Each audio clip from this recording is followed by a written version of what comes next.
You know, when we think of athletes, we think of individuals. These are people that pour their heart into what they do.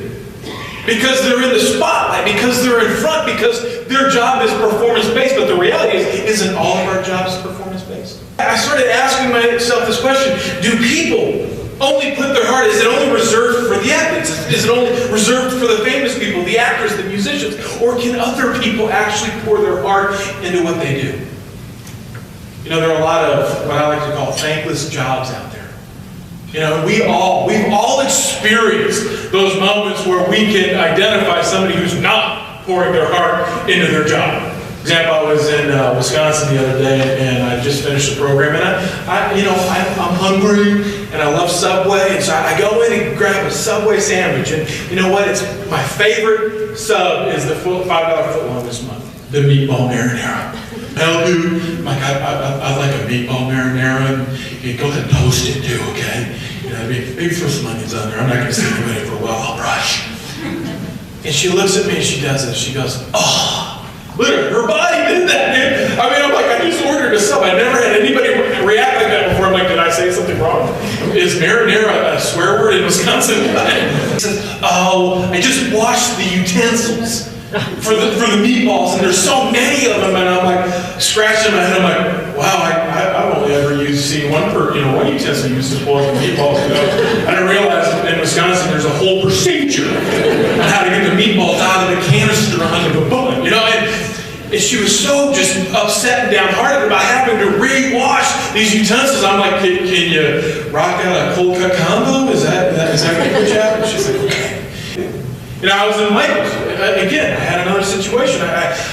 We had snow on Saturday, and I had this coupon I wanted to use because I love art, and I love art supplies, and Michael's is like walking into Disney World for me. You walk in, everything, right? It's beautiful. We had 6 inches of snow on Saturday, and I'm looking at that coupon, and I knew it expired that day. I thought, well, you know, maybe with the snow, I'll go in and they'll honor it, because there's a lot of stuff I need to get. So I go in and there's a lady stacking stuff on the shelf, and I go over and I'm like, hey, you know, I got this coupon, and, you know, it's expired yesterday with the snow. Is there any way you guys would honor it? She puts her stuff down, and she goes, absolutely not. We will not do that. We will never do that. You should have been here yesterday. I'm like, I got a van, the wheels aren't real good. I thought life was more important than 50% off. But we've all got stories like that. We do. I got a lot of them. I fly Delta all the time. I got a lot. And yet, occasionally, I've seen somebody do things that it's exceptional. I was in Houston, Texas.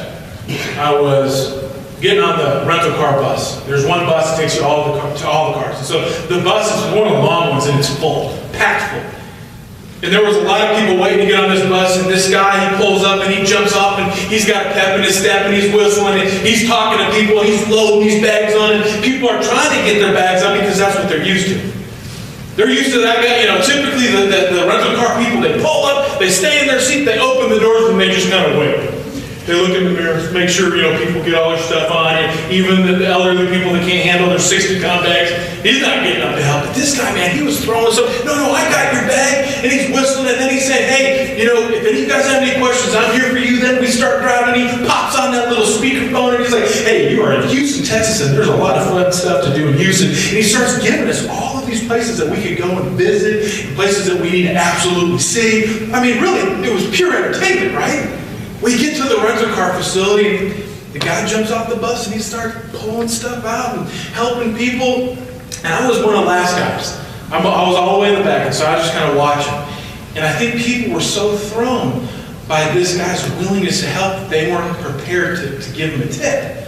You know, I thought, well, maybe this guy, you know, maybe he's just working for tips. Maybe that pep, maybe that energy is because he just needs to make a little extra money because he wants to get lunch or something. I don't know. And nobody tipped him. And so I'm watching this guy, and I'm thinking, you know, by the time he gets to me, yeah, he's going to be upset. He's going to be downhearted. He's probably just going to chuck my stuff out. He's going to go. And he did. I mean, by the time he got to me, it was almost like he had more energy from all of the work that he did in serving the other people. And I pulled out $5. I'm like, dude, I love your energy.